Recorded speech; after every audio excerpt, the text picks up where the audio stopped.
Hey everyone, I hope you're having a great day. Welcome back to the channel. Season 11's collection event is just around the corner, and I figured we could take a few minutes here today and go over the heirlooms in Apex Legends. If you want to know how to get them, if you want to know what you can do to save a little bit of money, then stay tuned because we are going to go over that. Be sure to hit that like button to increase your chance at getting one. That's how the like button works. If you hit the like button, you will have a better chance at getting an heirloom in Apex Legends.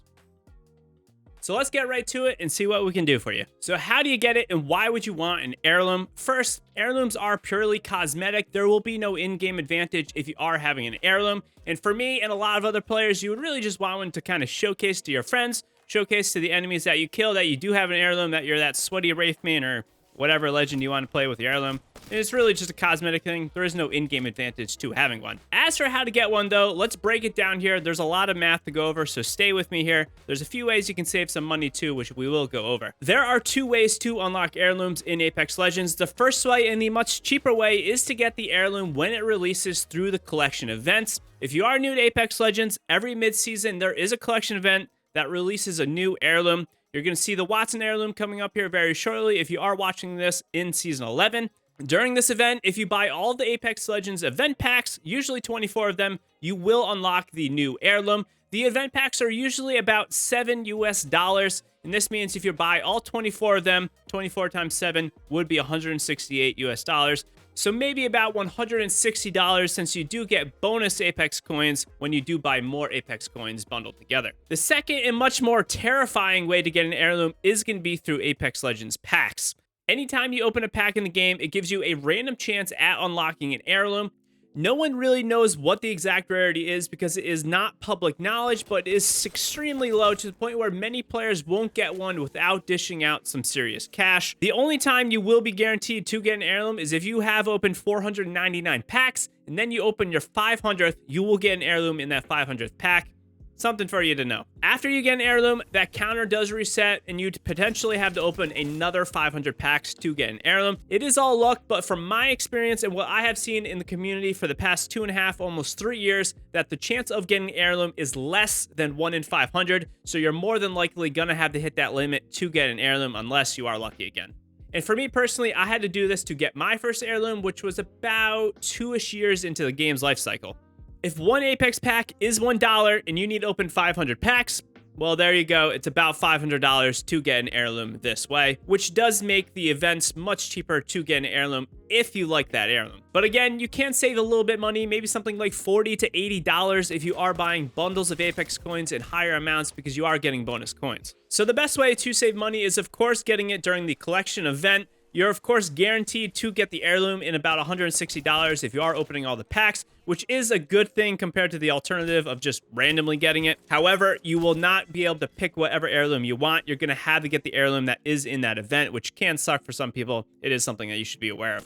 It is worth saying that you can also save a little bit more money during the collection events if you have some spare crafting points. You can purchase the collection event items via these points, meaning you will not have to buy as many packs.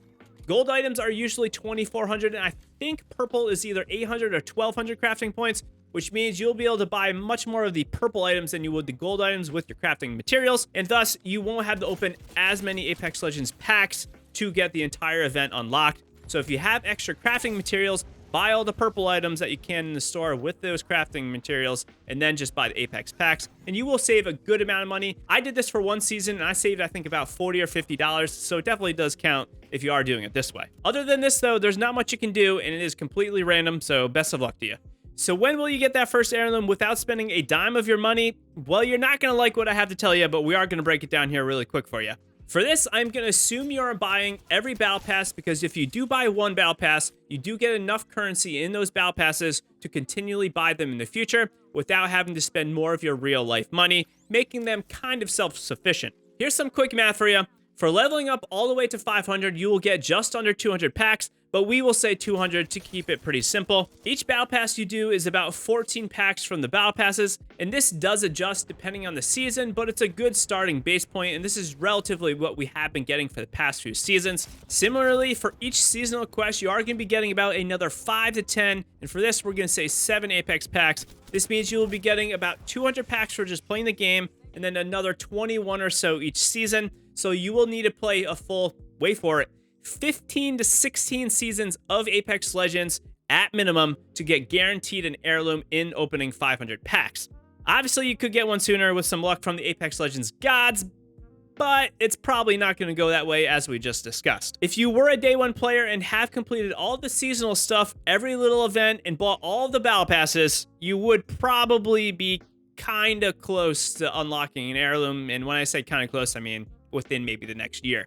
I did just hint at it, but in the past couple seasons, there have been some weekly events where you can tap into them as well, and they will give you an extra pack or two, but it's so minimal when you need to open 500 that it's something that I'm not including in this breakdown. And honestly, it's way too random to predict, and you can't really rely on getting packs this way in the future. Other than that, though, there's very few handouts from EA when it comes to Apex Legends packs, and you are going to be kind of having to buy some if you want to get an heirloom or if you're just really lucky. The moral of all of this, though, and it sucks to say, is that you're going to have to open your wallet unless the rarity is adjusted or we just get some more avenues to unlock free Apex packs in the future, or again, if you are just lucky. There is a website you can use to manually track how far along you are on getting an heirloom, and I'll put that in the description down below for you and on screen if you do want to check it out. But you do need to know what you are opening and where you have been in all the seasons past. It doesn't automatically calculate it for you.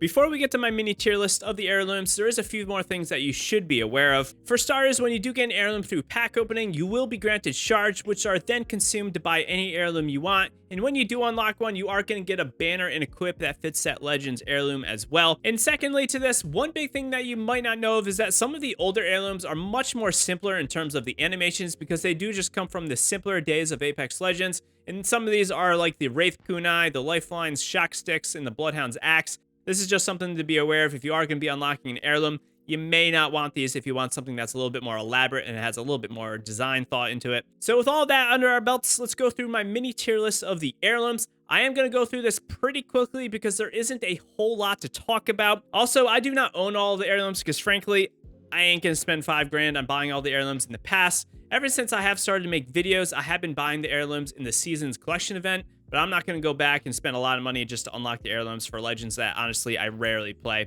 It's just not worth it for me financially to do that. If you want to do it, have right at it. And finally, these are just cosmetics. They have no real sway on in-game things, and honestly, what I like is probably going to be different than what you like, so don't roast me down there in the comments, please.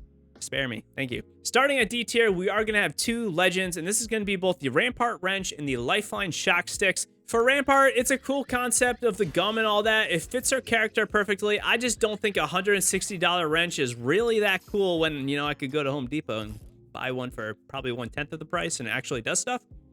From this, again, and we were saying this earlier, next is going to be Lifeline. Lifelines for me, it just doesn't really get me that excited. I don't really like the looks of it. The animations are really simple, and honestly, I just don't care for it that much personally. Moving into the C tier, we have three heirlooms at C tier, and this is going to be Bangalore, Mirage, and the future Watson. I'll get to this in a second. For Bangalore, it has very clean animations, but it's just a knife, and it doesn't really excite me that much.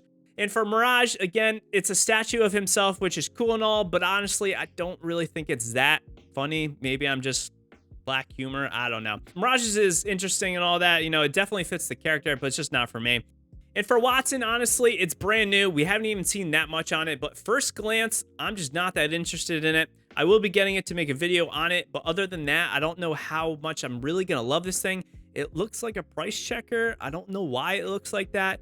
Maybe I'll be impressed once I actually get it in game. So this is really just kind of a preliminary analysis of it. But honestly, the last two heirlooms between the Rampart's Wrench and the Watson price checker, I'm just not too into them. I think it's a little disappointing after coming from something like the Revenant Scythe, which was absolutely dope in the previous season. Moving into the B tier, we now have three heirlooms, and this is going to be Gibraltar, Bloodhound, and Caustic. Starting with that Gibraltar hammer, honestly, I think it looks pretty dope. I love the animations on it from what I have seen, and honestly, it would probably be one of the next ones I would get because I have been playing Gibraltar a lot lately. But overall, it's pretty cool. It's pretty interesting. I think a lot of thought has gone into it, and honestly, the melee animations with it are pretty sick as well. For the Bloodhound Axe, it's another very simple one that isn't too interesting overall for me, but it is for a Legend that I play a lot. I play quite a bit of Bloodhound, so having the axe on Bloodhound would be pretty cool. I think the simplicity of it actually kind of benefits Bloodhound. It fits Bloodhound in a lot of ways because Bloodhound is already like pretty simple Legend, so I do think the axe kind of resonates with it in that. And then finally, for the B tier, we are going to have Caustic's hammer.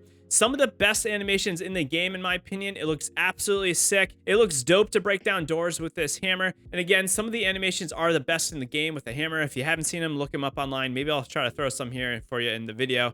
But either way, I do think Caustic's hammer is a solid B tier. We're then going to have one heirloom in A tier, and it's going to be for Pathfinder. Pathfinder is my personal main at the moment, and is probably the next heirloom that I would get behind Gibraltar's. Not quite sure at this moment. There's just something very dope about running around with boxing gloves up, kind of ready to fight someone and punch someone. And some of the animations and the inspections are pretty cool, which I think is also a nice bonus to Pathfinder. I've always kind of wanted them. I don't really love how bulky they are, though, and I actually could see the bulkiness of the gloves kind of like blocking your view a little bit, if that's weird to say. Overall, I do really like the Pathfinder's gloves. And then we have 3 heirlooms at the S tier. The first is going to be Wraith's. Wraith's heirloom is my first heirloom that I got. I got it through the 500 packs about a year ago now. I love the clean feeling of it. It reminds me of the old Apex days, which is why I got it. And honestly, it's just a good time. It doesn't do anything too flashy. You spin it around. It makes you feel like you're running even faster when you have it, which is so weird because it does nothing. I just like the kind of aesthetics to it, and I think it's a very cool heirloom. Second to this is going to be Octane's at S. The knife looks sick. It fits Octane perfectly. You know, he's all about stimming, and the fact that the knife can almost do this too is very cool. And I love how he swings it around. I think that is very dope. I think this would be the third one if I had to get. I would probably get Pathfinders or Gibraltars, and then I would get Octanes. I actually just don't play Octane that much, which is probably why I wouldn't get it as my next one. And then finally, for me, the S tier is going to be Revenant. Something about the Revenant Scythe is just absolutely crazy. It gives you that Grim Reaper feel. The melee animations are insane on this. I will purposefully go for a melee at the end of the fight just so I can feel like I am farming someone to the grave. It is very cool. I think it's one of the best they have done, if not the best one they have ever done. But all in all the heirlooms are very cool. And honestly, it kind of comes down to what legend you're playing. For me, there's a lot of these legends that I just don't play that much because I'm not a 40-hour-a-week grinder in Apex. But let me know, what is your favorite down in the comments below? Do you have any heirlooms, and what one would you get next? I would love to hear what you think. Also, let me know what your first impressions are on the Watson heirloom. I think that'd be pretty cool to see what you think about it. If you are maining Watson, I would also love to see how you feel about it, because obviously, once you get an heirloom, you're probably not getting another, so hopefully you like it. All this heirloom stuff has been covered on other channels in the past, but for the past few months and seasons, I've been realizing that a lot of people come to my channel to get knowledge on Apex Legends, and I want this channel to be a one-stop shop for everything Apex Legends, which is why I am covering and making this video today. So if there's any other really basic Apex Legends stuff that maybe has been out for a while, but I have not covered it, let me know and drop a comment down below. And there's always new players come to the game, and stuff like this is good to kind of refresh your memories on. So be sure to join the Discord, guys. I appreciate the support. We have almost 5,000 members in there. If you do want to find someone to play with or chat with me and chat with the community, I appreciate the love, guys. Happy gaming. Enjoy the collection event. Peace out, everyone.